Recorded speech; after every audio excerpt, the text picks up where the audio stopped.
So we're here. I am James Beshara, co-founder of Magic Mind. And I know that many of you here are really here for Justin, but you all get free Magic Mind, and I hope you enjoy. And really the reason that I'm here too is the chance to chat with my good friend, Justin Kan, who is, we've been friends for 12 years or so. And by way of introduction, Justin is a co-founder, creator of many things. And I say things because it goes so beyond just building companies, but the companies that we know him for, Justin TV, that became Twitch. You got Exec, Atrium. You have what he's working on right now, Stash, and other cool things like a music label, or one of the most ornate designed cars and all of Burning Man. So a bunch of just really cool creative endeavors we get to chat with Justin about. Every time that I chat with him, it's always a new cool project that pushes my thinking, like the thing I just heard about 3 minutes ago, which we won't mention, but at least I'll try to get you to mention it, but it's okay if it's super under wraps. But seriously, probably the most creative mind I get to work with on a day-to-day basis, because he's also an investor in so many great companies, greatest of which being Magic Mind. And we get to work and build Magic Mind together. So without any more delay, welcome Justin to the Magic Minds podcast. All right. Thank you. That was an amazing introduction. You just listed all the companies that I failed at building. So thank you. Thanks for that. That's actually one of the best things about our conversations, is that you're so open about what building is really like. And so much of it is just trial and error, and so much more error than maybe anything else that people see in a highlight reel, or they see in a headline. There's so many mistakes made, so much failure involved in innovation. So we'll definitely chat about that tonight. But right off the bat, tonight, on this beautiful Thursday, what are the things you're working on or that takes up mind share, and all of the different things that your kind of creative mind touches on this week in October? What are you thinking about most these days? I'm thinking about a lot. I have all these different companies, which I now have a formula of like how I like to start a company, and like with what type of person. We can talk about that, or people. So thinking about companies and thinking about music, a lot of music. I know you're making music. I've been making some music too. And so thinking about that, and thinking about my Burning Man community. We got to get you out to Burning Man. I would love to come. Yeah. And building art. Now that I'm done with all these little kids, then we got 3, and now they're essentially self-sufficient, with the youngest being 2 years old. So I can come now. You're ready. They're ready to leave for college. Yeah. So thinking about all those things. I don't know. We could talk about anything you want. On the first one, you said formula for building new companies, and we'll kind of Tarantino style start with the end, the today side of things. But then we'll, throughout the conversation, go back to things that might have been from 10 years ago or when we first met. But starting from the here and now, when you say you have a formula of designing and building companies, what is that formula? Well, I should say, my goal now for me in my life is to just follow my interests and what I'm excited about. And they're pretty wide ranging. So generally when I start a company, like entrepreneurship for me is a creative pursuit. I really love learning about things and learning about the world, and trying to figure out what someone could make in the world to solve a problem or fill a need. And so usually it starts with being really curious about something, some space or some product idea or something like that. And then trying to figure out how do I learn about that. And the way I've historically in my past been able to learn about it is like starting a company or project or something like that. And so usually when I'm doing that, I'm not thinking oh, this is a really good business necessarily, but just I'm really interested in learning about it. And so then in the process of learning about it, usually talk to people about it. I have this idea, I'm trying to learn about it, and I meet a lot of people and try to learn from them. And eventually maybe there's some people who I really vibe with, and I'm oh, maybe we can build something in this space. Usually that happens through I'm a really good manifester. My friends say I'm the #1 manifester. which I think is true. I would agree. Yeah. And so I'm like, people just show up and then they're like really talented at things that I'm interested in. And then we like figure out how to build something. And so then I know in this point in my life, I'm 41 years old now. Which is old as fuck. And so, I mean, when I was starting off, I thought we hired someone. I remember he was like 35 years old. And I was like 10 years older than me when we were running this company, Justin TV, that company that turned into Twitch. And I was like, how is that guy still alive? And now I'm, well, he's senior. So, now in this point in my career, I'm like really, I know what I'm good at and what I like to do. And I just want to do the things I'm good at and what I like to do and not do the things that I don't like to do and I'm not good at. And so when I start a company, I try to partner and focus on the things I'm good at and then partner with someone who fills that other part, And so, yeah, we could talk about that. But like, an example of this is like I quit drinking 5 years ago. And so I that was drinking was like really fun, but not really good for me. I tried it every kind of way, like I think we've talked about this before in a previous podcast. And, it just wasn't good for me. So I eventually quit. And then, I after a couple of years, I was like, wow, there's nothing to drink. If you don't drink, there's like water. It's like fucked up. There's only water and soda water. And now, in the last couple of years, there's been a few more drinks, but I really love nightlife and like going out and fine dining and stuff. So I was like, I want to make something that I can drink when out. And so I just started kind of brainstorming. I was like, why doesn't there someone make a high end, there are these de-alcoholized wines and champagnes at the time. And I was like drinking one of them. I'm like, I actually ordered every single one that I could find and they were all terrible. I was like, why doesn't someone just make a high end, good, non-alcoholic wine or champagne? And so I had this idea and I had no idea how to make it, right? Because I'm like, my background's in building websites and apps and shit. And so I was like, I just had this idea and I was kind of talking to people about it. And it turned like this guy I met at a party 6 months prior texted me out of the blue. Like we just had a connection at this party. We vibed, we talked about doing mushrooms or something like that. And then he was kind of going through a life transition for himself. And I guess he thought that I was the person he should text, like with no context. He just texted me. And I was like, hey, you've been a winemaker for like his whole career. He's like a wine product guy. And his family's like a multi-generational winemaker. Lives on a vineyard in Healdsburg. And I was like, Woody, like I have this idea for this product. I'm describing like you could make a high-end non-alc champagne. This is a more growing market. People are drinking less. This is 3 years ago. So the market's kind of grown since then. And he was like, oh, I could make that product. And so then like the next week we started a company. And now you can buy the product. It's called Woody's. We have a couple of products, actually. One's called Le Petit Victoire, which is a French import, non-alcoholic sparkling wine. And then there's one that's a California brand called Woody's. And it's pretty good. I think it's the best non-alc sparkling wine product. Where can we buy it? In LA, I'm not sure. In the Bay Area, you can buy it and buy right. We're just did a bunch of, did our biggest month ever and partnered with a bunch of distributors. And so I should know this, but in LA, I'm not sure exactly where you can buy right now. Well, you mentioned that there are areas that you're good at, that you're good at, and there are areas that that you're not good at. What are, if you were to articulate the areas that are your kind of zones of genius that you try to stick into, what are those zones today at 41?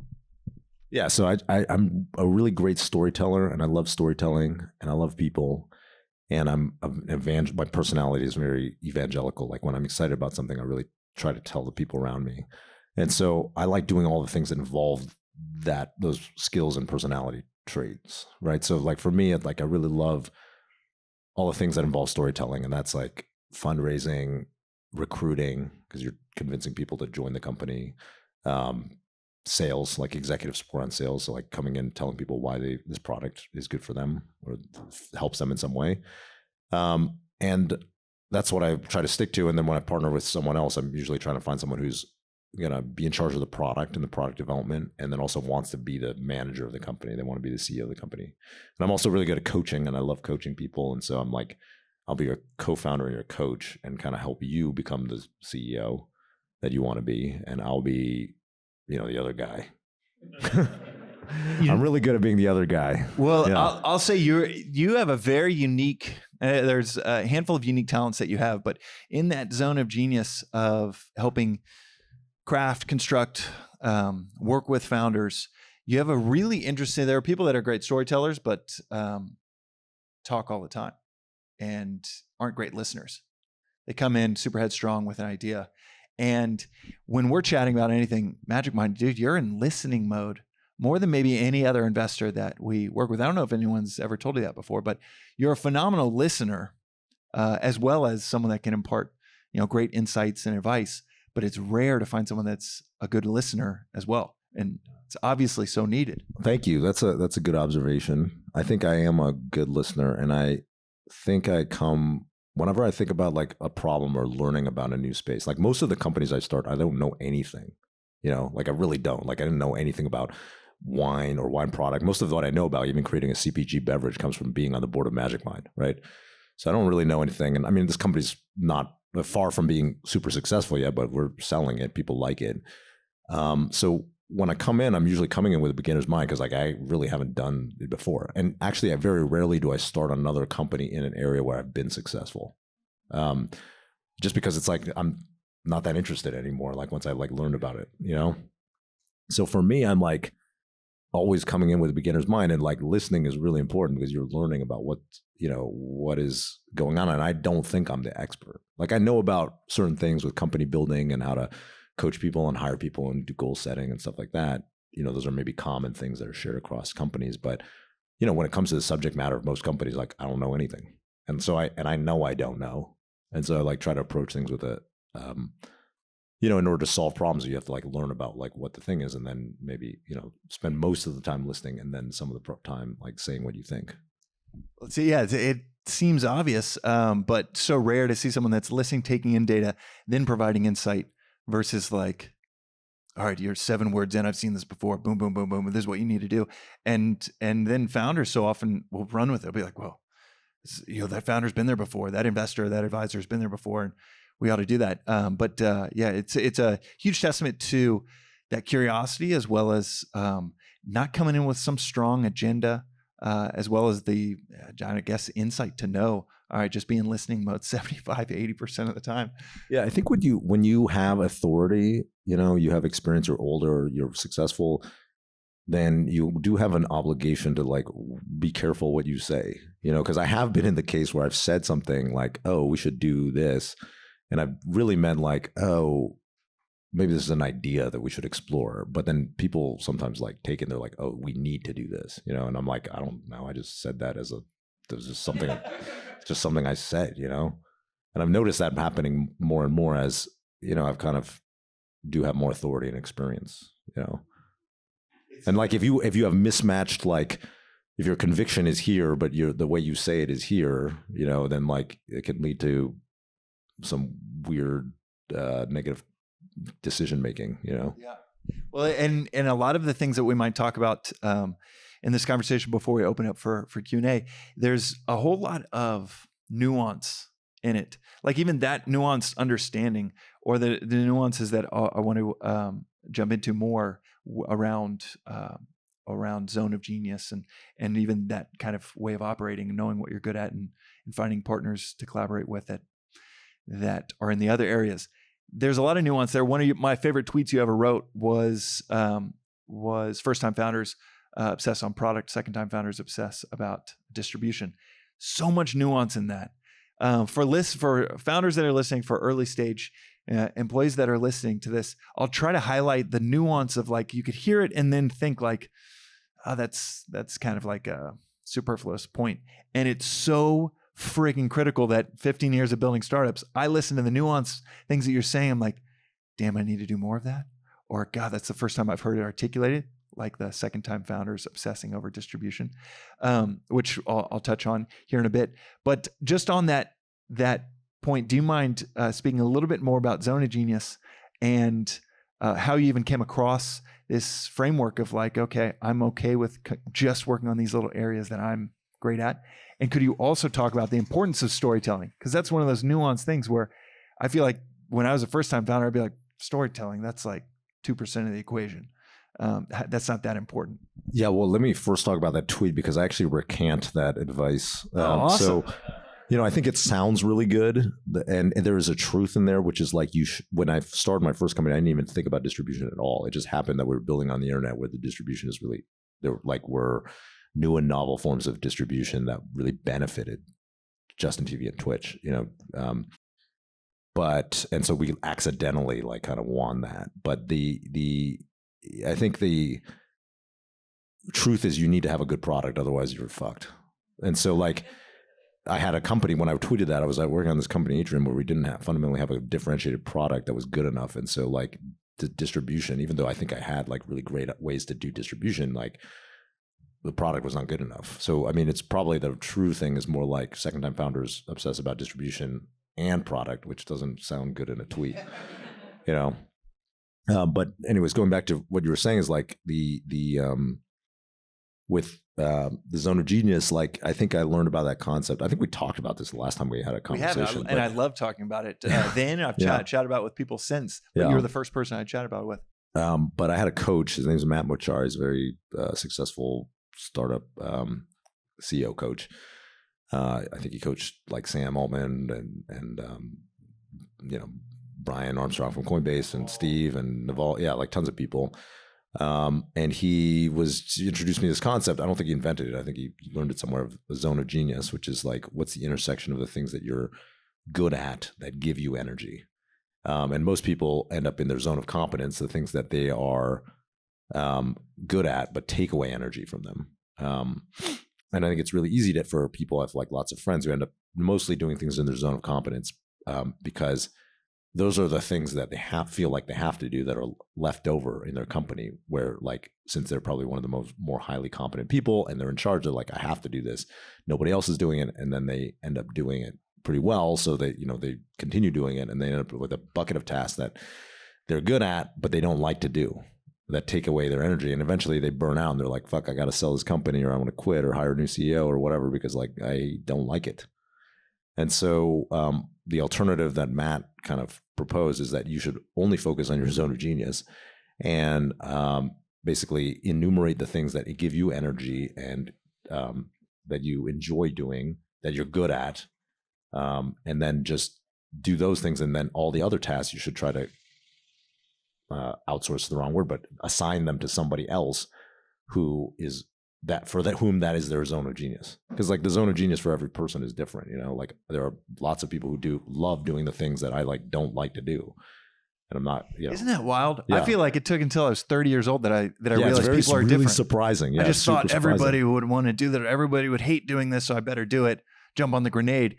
And then you find out no, there are people that you open up an Excel spreadsheet and their eyes light up. I'm so glad the world is built with people. It's crazy. Like It's crazy. We just hired a head of operations at one of our companies, Rye, who's really amazing. And she loves to do, she told me when during this kind of onboarding interview process, she was like, oh, I just want to work with people who are visionary and provide the vision and execute on the operations. I was like, you should join this company, please. Yeah. Do you mind talking about the nuances and why you say storytelling is, maybe not exactly why you say it's a strength, because I think that's self-evident if people have followed you for any amount of time. But what is the power of storytelling? Because like I said, 15 years ago, first company I would have been like, yeah, storytelling, that's something you slap on, and maybe that's 2% of it, but that's not as important as the product, the code, the distribution channel. Do you mind talking about, from your vantage point now, how valuable, how critical storytelling is when building something? Yeah, well, you were always a good storyteller. I remember that's why I invested in your company at a uncapped note or something, because I was really believing that this story that, crowd tilt was going to be what became tilt was going to be the future of payments and how people shared and sent money. And which it didn't become, by the way. We'll bury the lead there. Maybe that was, but it's subconscious. Maybe you're a natural storyteller. They kind of developed those skills in your youth, but they translated to your company. I think storytelling is really important because people want to be part of something. It's human nature. They want to be part of something. They want to, whether they're an investor or an employee or someone writing about your company or a customer, you are explaining and painting a picture of how the world looks like the future world could look, and what their place is in it, and that applies to all of these different thing, interactions that you have inside the context of a company or outside outside the context of a company, and music and art and many other fields. And so I just think it's like such a critical skill set. People don't really think about it, but everyone has to do it if they want, or somebody at every company has to do it in order to make that company successful. Yeah, it is one of these things where I'm sure you see it as an investor as well. You can see something special, but if the story isn't there, one, you've got to do so much just inner math, like mental math, to figure out, okay, what is the story that's being told here? But one of the ways that I think about it is like whether it's customers, like you touched on, customers, co-founders, employees, re-recruiting employees.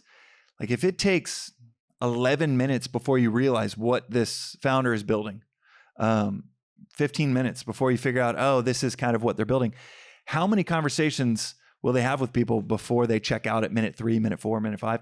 Or said another way, how many conversations could someone have after an event like this where they talk about it and within 2 minutes, they're hooking someone to be a part of what they're building, whether it's just a fan, whether it's a customer, a co-founder, a investor. I mean, you are trying to gobble up as many people to be a part of your mission as possible when you're building something. And storytelling is the glue to gobble them up. It's not like you could have a graph going up and to the right, and yet people want to feel like they're a part of a story, not just a part of just some machine. And man, it's so, I feel like I'll invest in something if someone's a great storyteller when I feel by minute 4, minute 5 of talking to them, like, fuck, this is a great idea. Man, am I doing the right? Maybe I should join this founder. Like, and if I don't have that, then it's one of these things where I'm like, okay, I don't have that feeling 5, 10, 15 minutes in.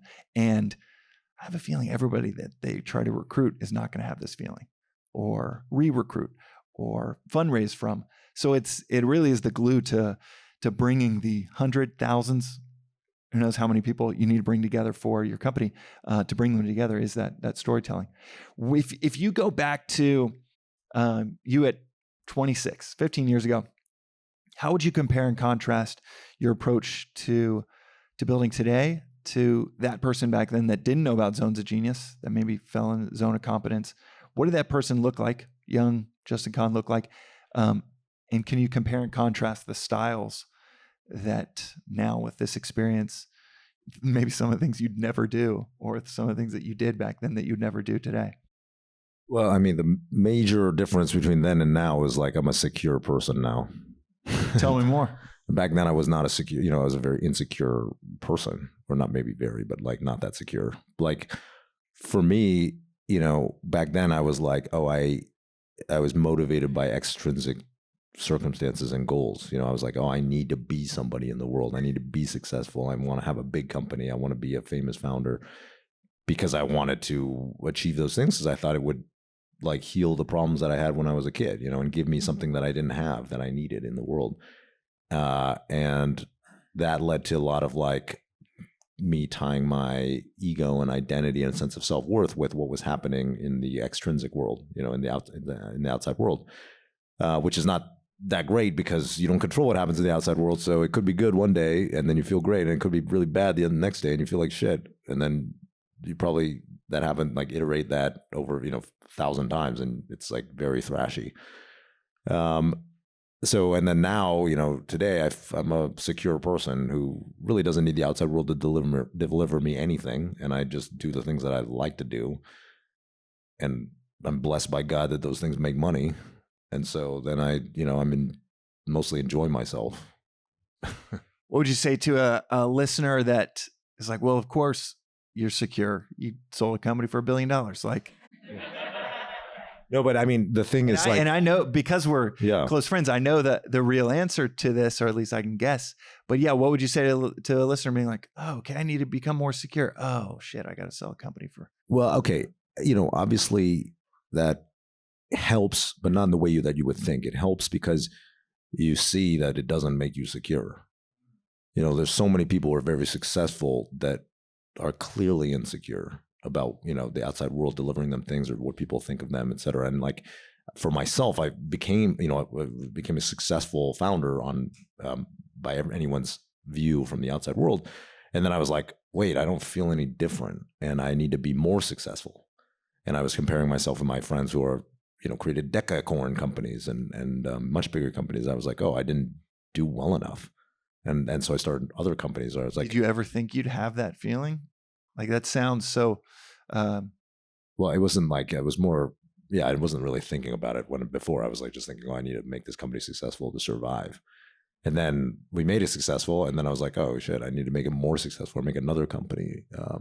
So like, I would say that it's kind of like I proved to myself that, how just being successful doesn't make you secure. And I think you can see that all over the outside world. You can look at like many thin-skinned public people and just observe that they seem very successful by any measure, and yet they seem very insecure.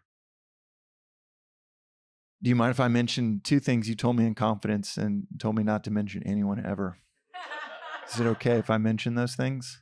Well, I don't know what they are. It sounds very suspect. Two of the 10 times you told me that. So it won't be all 10, but all right, two of the things. Let's hear it. One of which was that I reflect on that.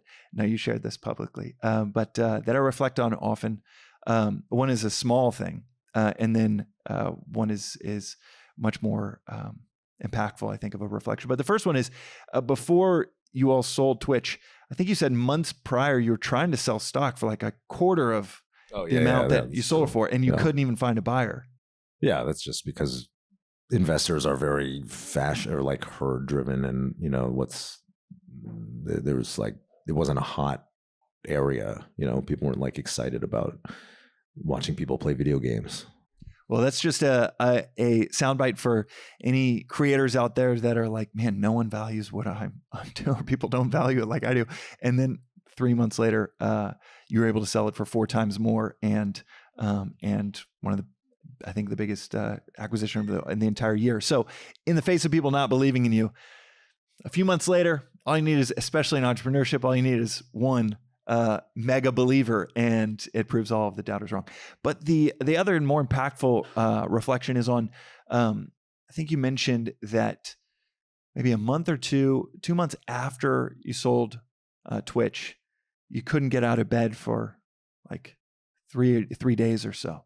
I can't remember the exact details, but maybe if you wouldn't mind sharing just that trough of insecurity in the face of external material success, in a specific example of just the mental health side of things. I think there was a moment where I was like, oh, what's the point now? Because I had kind of had my whole, I'd started a company when I was, my first company when I was in 2005. So I was like 22 years old or something like that. Kiko? Yeah. And then I was, after that, I was just starting these companies, trying to make it as a tech founder, and be successful. And then I achieved that, and I didn't feel any different. And I was like, well, now I don't, like, my life doesn't really have a point right now. And so I remember asking one of my friends, who's like older than me, has been in Silicon Valley a long time. I was like, what's the point? What's the point of life? And he was like, oh, you have to make your own meaning. And I was like, the fuck are you talking about? So then I just started another company to try to make it like a bigger company, which is not the right answer. I failed that test. Well, yeah, keep going. What have you discovered on that front? Yeah, well, I think you need to do things that are meaningful to you, like intrinsically, not extrinsically, right? Like getting more dollars in your bank account. I mean, if you are starving, then yes, you have like a real motivation to like go get some money. But if most people are not starving, they're mostly you are fine. And so then people focus on these extrinsic goals, like that are built into society, like building a bigger and bigger company, or how many dollars you have in your bank account, or what level you are at a FANG company or whatever, and trying to get from L7 to L8 or something. I mean, that even sounds like a made up arbitrary video game, And so those are all the fake. The Greeks used to talk about going from L7 to L8. I know. I think that was, Plato wrote about it. But that's internal employee hierarchy at Facebook for people that didn't know. And so like the point being like those are all not very meaningful, to people. And the success is very transient. When you get that, then that's just not what you are, and then your expectation.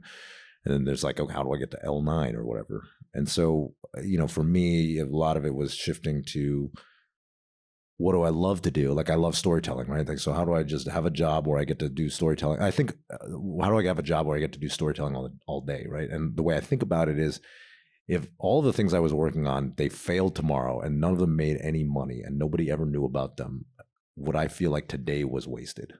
That waste my time today? And if the answer is no, then like, okay, I'm on the right track. And so, and I feel that, like I do a lot of things, like I try to recruit employees for different companies, right? I'm talking to employees, potential employees, recruits, and I get excited. I can feel myself get excited telling them about the future of this company and the successful, the potential of being a success. And a lot of them don't join, because it's like, that's the nature of recruiting. But I'm not like pissed off about it because I got to like share something and in a way that I am enthusiastic about. And so to me, that doesn't feel like a waste of time, So I just try to work on and do things that are exciting to me. Mostly that's the things we talked about: learning, storytelling, coaching people. And then I really focus on my relationships, my close personal relationships. And what I found is, like, as I focus more on my closer personal relationships, I gave a lot less of a shit what people thought about me on the internet. And it's a lot better for me. Yeah. On the, well, I want to round out the younger Justin versus Justin today, 15, 20 years into building things. And then I want to touch on coaching and themes that you see as you're guiding other founders. And then we'll open it up for questions. But what ways does that insecurity manifest itself in a younger founder? Maybe specifically to you, what were the ways that insecurity manifests itself outside of the initial goal of like, I'm going to build a massive company, I'm going to become super successful and, go back to high school reunion and show everybody. What are the ways that it actually manifests itself day to day?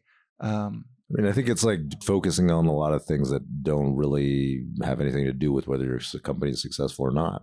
Like how much money did you raise? Or like, did you raise it from the most brand name investors? Or do you have a lot of Twitter followers? Or do a lot of people like share the news article that you work really hard to get some PR agency to plant in some place? Or like, are people retweeting your random tweets about startup stuff? So all like pretty meaningless activities actually that don't have anything to do with you being successful or making a product that people will give a shit about. But people trick themselves into thinking it's fake work, or it's like work, it's real work that like matters, but none of that really matters. And I spend a lot of time thinking about those things. Is there a theme that you notice in coaching founders? Are there themes that you notice in any of the founders that you coach? Yeah, I think I have a lot of friends that kind of coach, and a lot of, my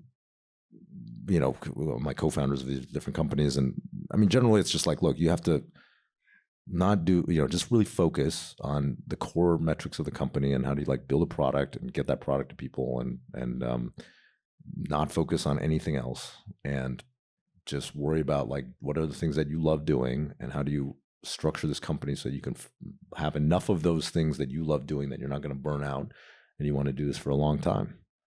And that's basically it. Every like advice for everybody is like derivative of that. Yeah.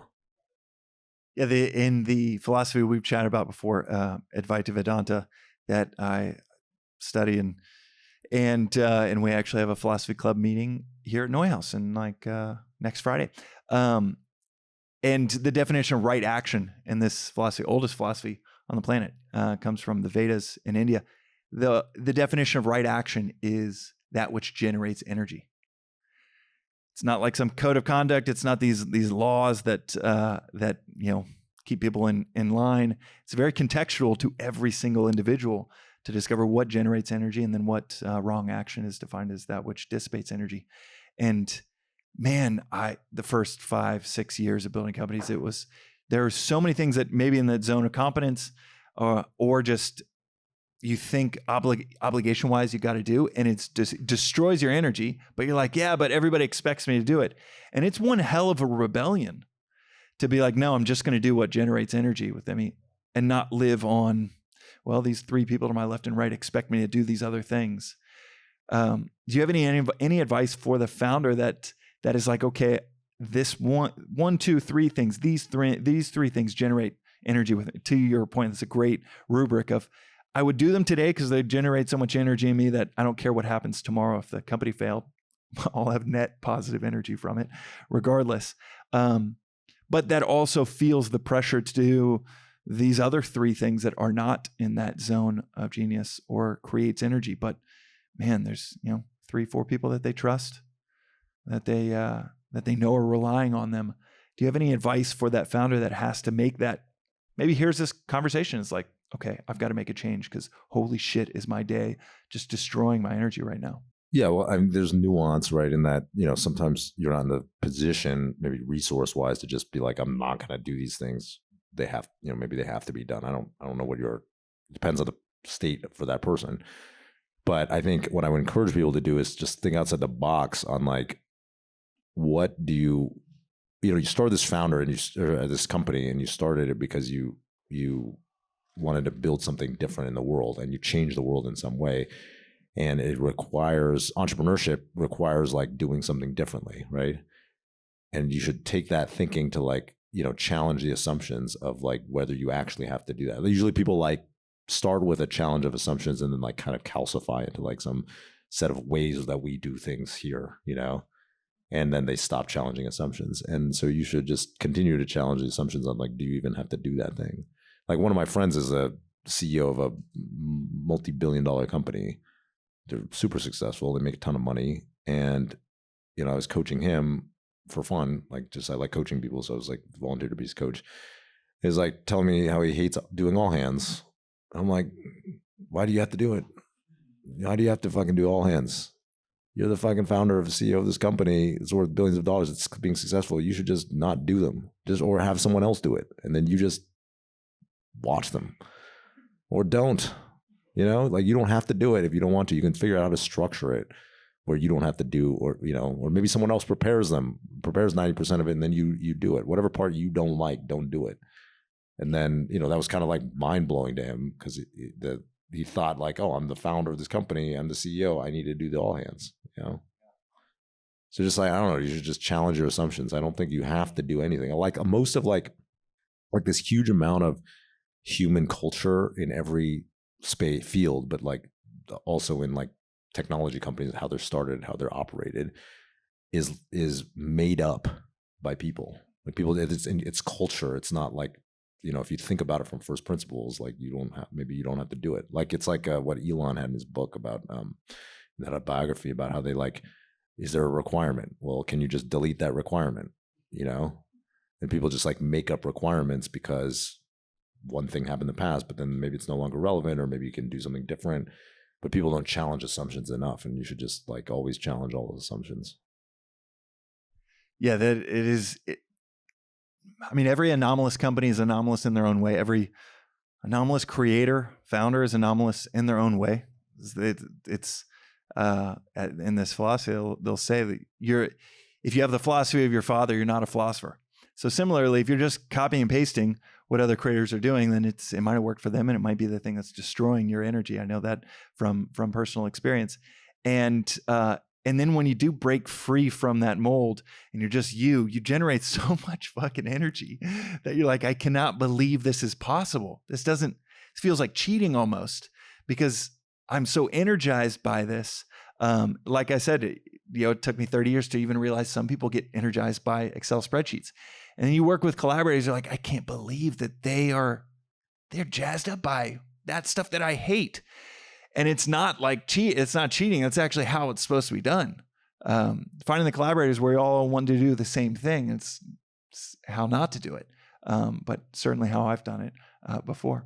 So we'll open it up for questions from the audience from here, and we'll try to pass a mic around so that on the recorded podcast, we'll get the question. Here we got first hand went up right back there. Actually, I can repeat the question.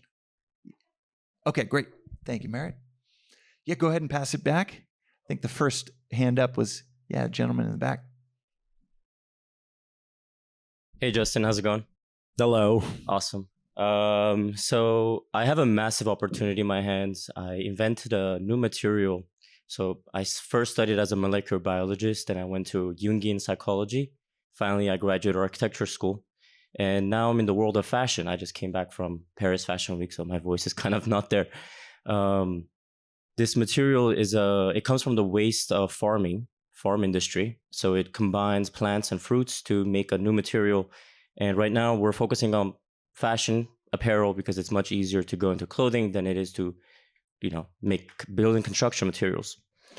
At the moment, we're going to be launching at the next season of fashion, and we're going to have runway and the whole thing, all the fun jazz. And I heard that you're a storyteller, and I have a great story to tell. I'm also very good at telling a story, and I think, in fact, I manifested you and this entire thing as good as you are. I have my angel who always brings me to the right people, and I would love to speak with you. And honestly, this is a massive, massive, massive thing. So anyone who feels like they could contribute to this effort. What is? Just tell me what it is. Well, the company itself is called Ratnov by Domi. Tell me what the material is. Like, why does anybody give a shit about this material? Yeah. The material itself, well, it first comes from, let me start here. So plastic, I don't know if anyone knows, but where plastic and silicon came from, it was a result of World War. They were looking for a weaponized thing that would explode, and anyone who breathed it would go into their body and stop their arteries. So inherent energy of plastic and the thing that we all walk on, it's not really good. And it actually gets in the way of our body's connection with Earth. So it gets in the way of the ground. The material that I'm creating, it's positive ground. So we have tested it. When you're wearing the shoes or you're wearing the clothes and you connect with the ground, it just increases your vibration. Charged up. It charges you up. All right, I like that. It really charges you up. And there's much more to it. I mean, when you take a wasted material, so these are like the grounding shoes, where like people put grass on their shoes. It's funny that you say that. I've seen that on TikTok. Super funny you say that, because there are grounding shoes, but they're putting copper underneath it. So the copper in the shoe is going up, and it's like, I mean, I don't want to say anything, but I don't think it's really there. I've tested it. So wait, how does yours work? Like, can you people tell? Have you done a test where people can tell that they're like extra grounded wearing these shoes? Yeah, I mean, it's completely natural. So it has no thing in the way of you connecting with the earth. And it actually increases your vibration. So I don't know if anyone knows, but the reason why marijuana is called 420 is because it vibrates at the inherent 420 hertz frequency. I don't want to try it. I want to try it. So my material vibrates at 970 frequency. My business partner is actually bringing back from France. Okay, send me some. I'll try it. What's the best way for someone to get in touch with you if they've got something to pitch you? You can hit me on Telegram at Justin Kan. Just send me. I'll send you my P.O. box. You send me some shoes. I'll try them out. I'll put it on TikTok. We'll connect afterwards. Right. I'm gonna jump in an Uber though. I'm like I've got a dinner pretty shortly. So after this, I can't promise anybody that I have like a lot of time. Okay. Well, yeah, we'll get two more questions in. I want to go off of the chronology of hands I saw. This was the second one I saw.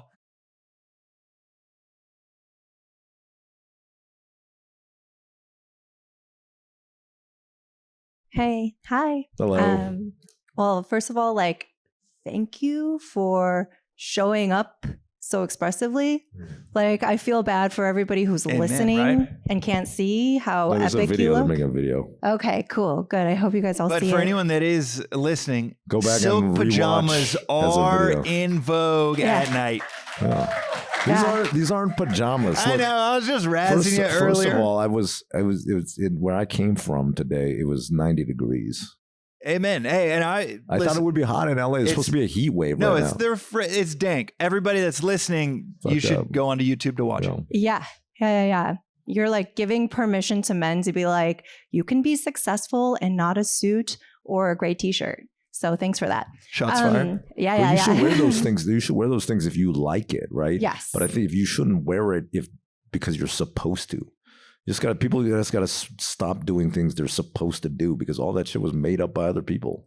well, I don't know if we have time to debate this, but I think that if you're just wearing a gray t-shirt, you're a blank I think avatar. that's just basic. You're not saying anything about yourself. You're not telling me who you Maybe are. you're saying, I'm going I to push wanna back work, maybe because you're I'm saying, wearing I a want to gray work at t-shirt. Facebook. You could be saying, it's like saying like, oh, Beethoven wasn't saying anything based on what he wore. You might be expressing yourself You in a can million ways vibe. that have nothing to do with what you look like in It's that moment. You can I think the vibe. next philosophy hour on Neuhaus should be about your defensive norm core. Yeah. Dude, the other side of the debate. Yeah, we will debate it next Friday morning. Anyway, my question is about how did you become the number one manifester? Like, what are your manifestation techniques? Well, okay, seriously, I think that it's because of a couple things. I've thought about this a lot. Number one is that like whenever I'm into something, I talk about it all the time, like incessantly. So like the things I'm into, I just talk about to a lot of people. So there's like a potential, like a huge collision space, because I actually meet a lot of people and I talk to people, and I'm just, like backstage we're with another friend of ours. I'm working on this interactive art exhibit type of thing, and with an AI component. And then one of our friends was kind of working on something that's, parallel maybe. And I was just, because I was explaining this to James, he's like, there was a collision where maybe we collaborate on something, together. And so I just do that all the time. So I have talk about things a lot, and that I think increases the collision space. And then second thing is I'm like very open to working with people. Like I think about all the reasons why something will work and why working with someone will potentially work. And I think a lot of people are more the opposite, where they start thinking about the reasons why something won't work. And so I'm like more like the mid funnel is, so the top of funnel is greater and then the mid funnel is greater. And then I think I'm also willing to just try a lot of things. And I have I have some friends who like everything they do is super successful, but they only do very few things. I'm more like, some of the things I do are successful, and some of the things, I don't know, they don't work, or it wasn't the right team or the right people or whatever. But, and I can't say that that's like necessarily the best way to do things, but I just more like, I think I just have more shots on goal, my business partner, Robin Chan, who I work with on almost all the things, we're really good teammates, because he's more of like the type of person who's more like, okay, maybe why won't this work, or what do we need to do to like get it on the rails or whatever. And so we're good partners, but I guess the first thing you were talking about a lot, I feel like people say, like loose lips sink ships. Chinese people say like it's going to lose energy if you talk too much about it. Or like you'll like. No, I don't think so. I think that's I'm Chinese. So, it's an N of one, but like, I think that, I think if you don't talk about it, you lose energy. If you talk about it more, it gives you energy. Or I'm someone who feeds off of other people. So if I'm talking about it, people are like, oh, that is a good idea. Then I'm like, yeah, it's a good idea. And then. But then what if you decide, oh, I already got the dopamine hit, I don't need to do it anymore? Well, it depends on what you're doing it for. If you're doing it just for the self-satisfaction of, I'm going to get this ego hit if I build this thing, and then you do get that dopamine, then it is kind of replacing it. If it is talking about a product of like, I think people need this, and then you talk about it, 2 people tell you in the course of the day that they need that, that's insanely energy generating. I'm like, I think it depends on maybe how you manifest things in the world. For me, I'm like, I really only work through people. I'm not that good at things myself, pretty much anything. I'm like pretty good at storytelling, but I'm not like the world's best programmer. I'm not a great designer. I'm not even that great of a manager. I'm a good coach of managers. I'm not like a great, I'm not an engineer. Well, I was a programmer before, but I'm like not a, I'm not actually that good at doing anything. And so the only way that I'm good at, I can do things in the world is by getting other people to do them. Someone once told me, they were like, you're like the Tom Sawyer of Silicon Valley, which I think is true. I'm like really good at getting other people excited about doing things. And so, for me, it's like all about getting other people to do shit. And in order to do that, you got to tell them about it and then get them really excited to paint that fence. Yeah. All right, one more question. I mean, I have time. I got time to answer more questions. When are they kicking us out of here? We got time till like 6:30. Yeah, so you don't have to end on my account. Okay, great. Well, then I think if you want to leave and see your kids, then we can. No. Well, let's keep it going. Honestly, this is the easiest part of the night for me. Yeah, you. Hi, thanks for coming out with this conversation. My question is around founder market fit. So you said you've coached and you coach a lot of founders, and you talked about your personal philosophy for new companies, where you'll find an interest area, start a project in that area to learn about it, kind of out of curiosity and out of interest. That's really different than some of the more general like advice you hear around founding a company around a space where you might have like an advantage in terms of domain expertise or kind of like skill expertise. I'm curious, like, what advice would you give for first-time founders in particular who are trying to determine which opportunity to pursue? Like, should they pursue more curiosity-based? Should they go with where they have some kind of skills? What's your answer to that question? Well, I think when people talk about founder market fit, a lot of times they talk about what markets people are passionate about. And I don't really believe in that. Like, I don't think people are like, oh, I'm passionate about healthcare. It's like, I don't think people are actually passionate about fields or industries. I think they're passionate about activities that they do, right? Like, you're passionate about sales and selling people, or you're passionate about programming and you like want to sit there and build things and program. And so you should find, and certain markets are more conducive. Like, if you're passionate about programming, then you probably shouldn't start a CPG company, right? Because it's like, you're not going to get the opportunity to program that much. So there is an element of like, you should, pick a field that enables you to have like a high density of time of doing the things that you actually like doing. But I think it really starts with, what are the things you like doing every day? Like, I would think about like, what would you pay to do? What activities would you pay to do? Because if you can figure out how to do those as your job, then you're already winning. Like, I love DJing. I pay to DJ. I have paid to DJ because I basically pay to set up parties that I can DJ.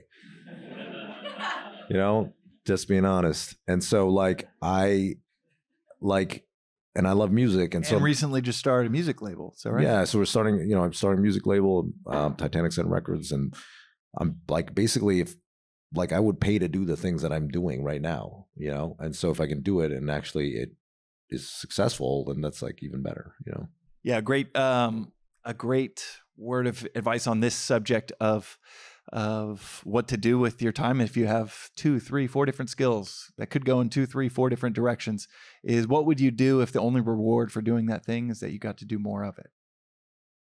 And whatever that answer is, you're probably going to become world-class at it, seemingly effortlessly.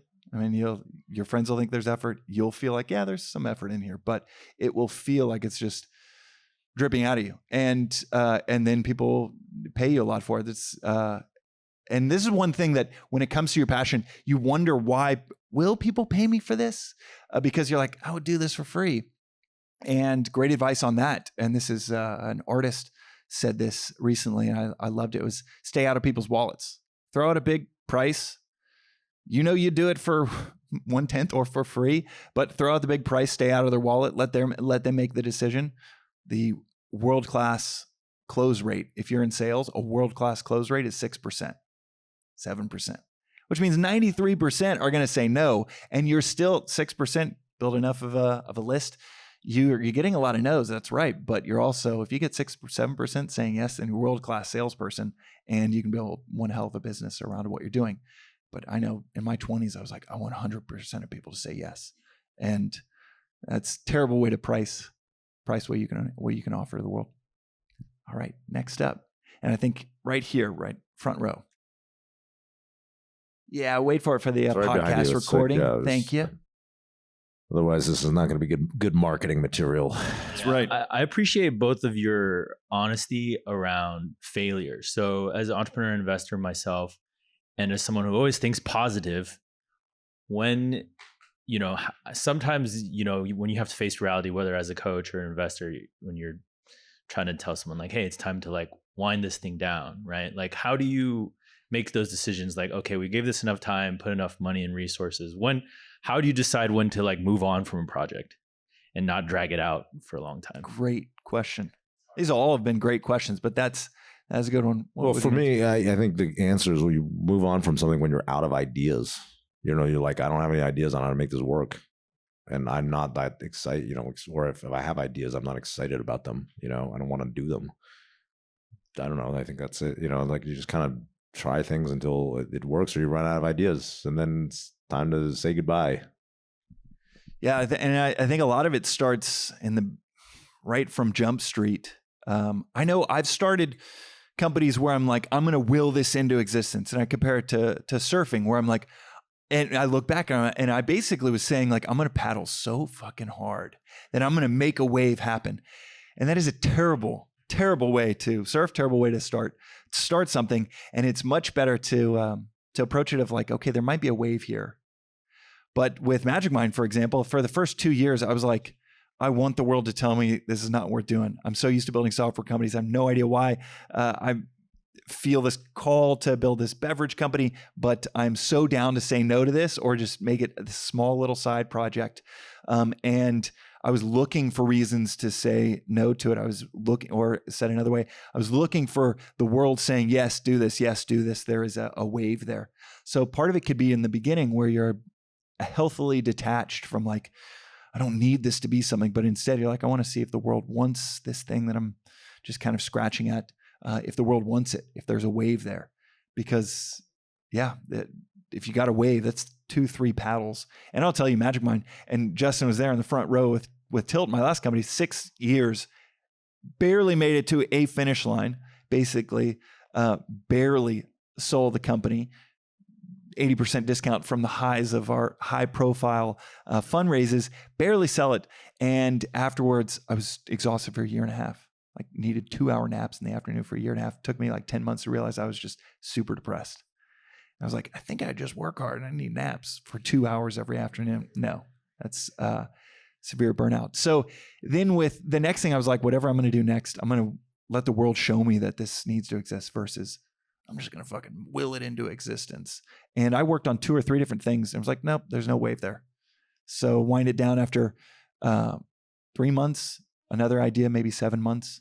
And then Magic Mind, 2 years in, I was still like, I might have to wind it down if there's not interest for it. Is that helpful?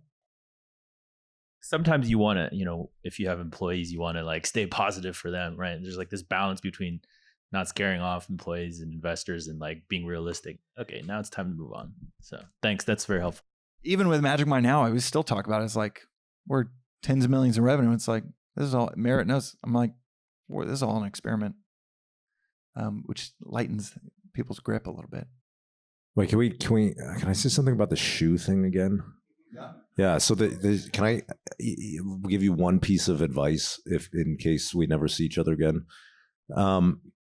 If you said you were working with high fashion to like do like a next season, but if the value proposition of this material is that keeps people more grounded, like the reason people buy fashion is like not really the utility of it, right? It's for the drip because it's like fucking dope or whatever. And so maybe that would be better as a more mass market product, kind of like Allbirds or something where, you know, more people immediately see the utility of like the new material in there, you know, they feel more grounded or whatever. And there's more of like a word of mouth component to it, you know. That's my best advice for you. Yeah, initially we were going to go like bottom up, but we were going to do 3 tiers. But I was advised to go from the top. No, I don't think so. High fashion is a bad business, you know, they for a lot of reasons, like the, you know, like they might use the material one, like it's like when, I actually started a clothing company at one point. It's a terrible business, but the, you know, like when with materials, it's like very seasonal, right? Like some material becomes really popular, like neoprene. Remember when they were making neoprene sweatshirts? It's fucking stupid. But like everybody made neoprene for a while, but then that's never lasts forever, right? Because they have to do the next thing and the next thing. And the way that market works is they need to innovate every year, which is why it's bad, right? The best fashion companies have the same thing over time, right? Like Allbirds or whatever, because they don't have to reinvent the wheel every season or whatever. And so I think that like, even if you do get penetration, which I'm kind of skeptical of, it's not going to last. right? You're better off building a brand yourself where people see the benefit, if there is a benefit, which I don't know yet because I haven't gotten my samples. But you're better off making it, getting people to see that benefit. And then, I envision something like Allbirds or something like that, which people like, breathe better because it's wool shoe or whatever. They kind of invented something new. Consumers saw this benefit, even though the shoe was looked like shit. Like people bought it for some reason. It was kind of like had a word of mouth marketing behind it, So, go ahead. It's much bigger than just shoes and everything. The entire intention is global warming, and leather industry and plastics are the biggest cause of everything. So the intention of this is to completely replace leathers and plastics. And I'll tell you, I sat down with the directors of LVMH, they're like shaky. They want this like right down their hands. They want me to buy paper and sell to them. But I want to release my brand first. Yeah, cool. And I think to his point, you might be able to do that outside of these arbitrary release schedules of fashion. You can eventually go sell them and be a supplier to them if you're trying to change this broader thing as a materials company. But like if you're starting, I think starting with your own brand is a better way to showcase it. I don't know. And it ties into the nuance of second time founders obsess over distribution, which I love that you recanted that on the night that I revered it publicly. But it is true that there's as much thought that goes into the materials would be around the strategy of distribution of the product. And a lot of founders, and you might already be thinking with that amount of strategic thought in that area, but a lot of founders are like, the most important thing is just the product. That stuff will take care of itself. And there's value in that tweet along with the addendum. All right, one more question. Yes. Right here. And then I think we'll get one more on the way back too. I see it. Yeah, I saw your hand, but microphone right over here.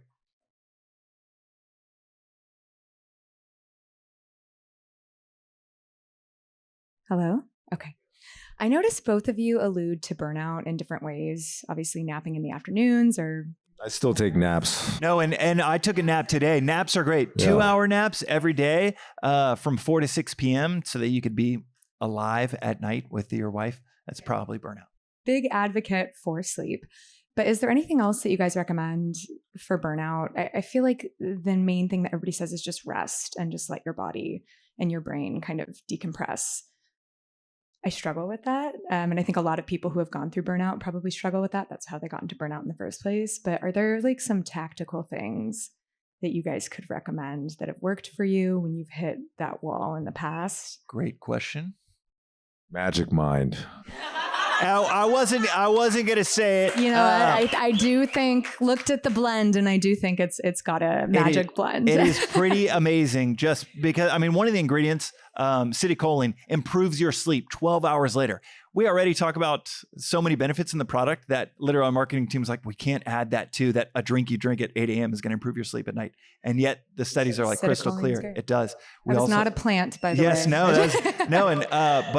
But Magic Mind, as opposed to the alternatives, I was drinking 6 to 7 cups of coffee a day, thinking like, I just need more caffeine to get through the day because I was doing so many things that didn't give me energy. I needed this exogenous product to give me energy. The other thing is, on a very serious note, Magic Mind Sleep, which we just launched. No, I'm just kidding.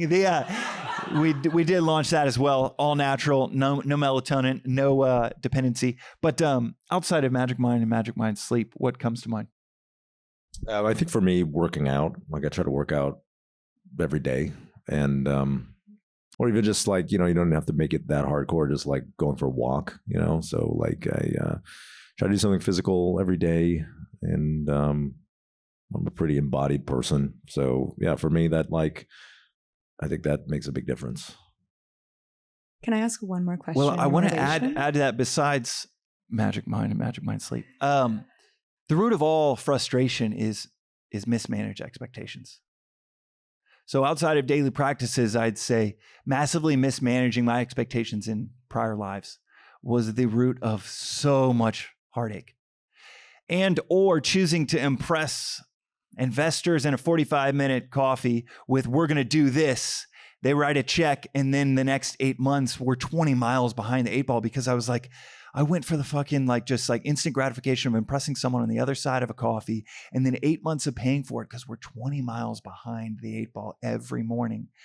And it is one of these things where it's out of insecurity, we come up with these massive expectations that we set for ourselves, that we set for our teams, that we set that aren't even tied to reality of like what's realistic to accomplish. And we don't give ourselves patience. We don't give ourselves a lot of grace, thinking like it'll still be impressive if I do this thing, even if I didn't impress them in that coffee. They didn't join because I didn't say some crazy thing. We're going to grow 10x in the next 6 months. But you find the right investors that are based in reality, lose some that you didn't get for instant gratification. And then you have that delayed gratification of you feel like, okay, I'm actually on track to what I said we're going to do. So yeah, mismanaged expectations. And what's that phrase? It's happiness is experience minus expectations.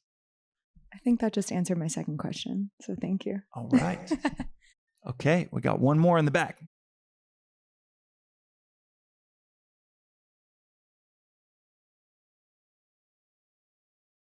Hello, my name is Max. This one's for you, Justin. Have you considered, you've talked a lot about reflection and mental health. Have you considered the 360 projection dome as a utility?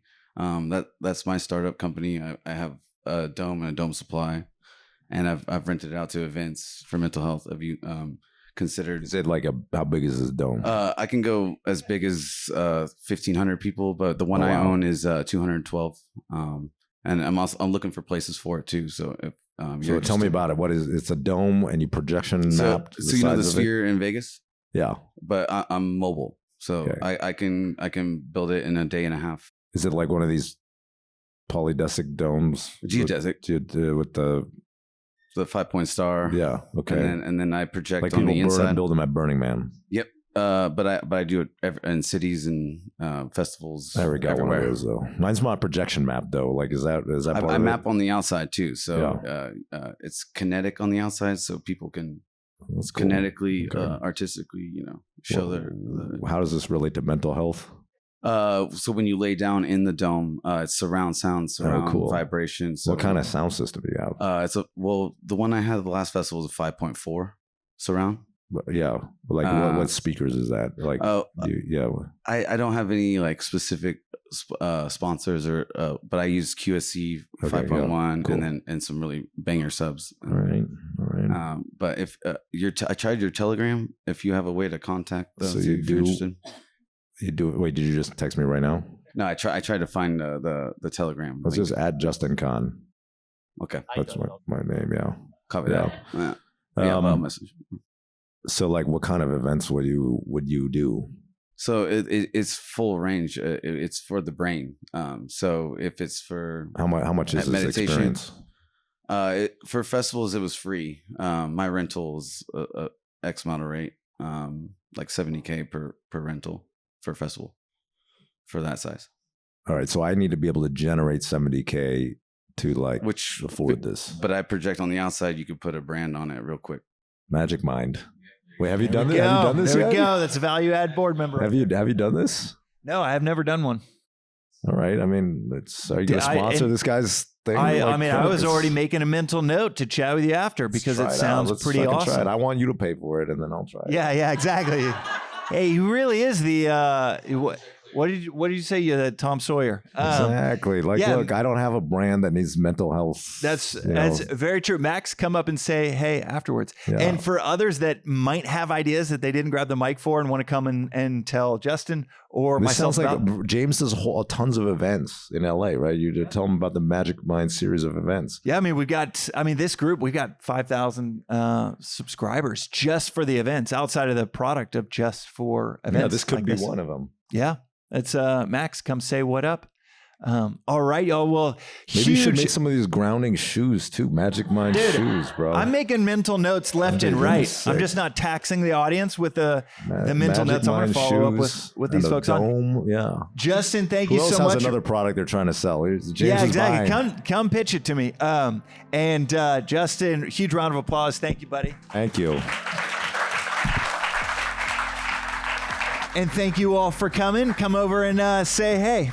And have a great rest of the evening, everybody.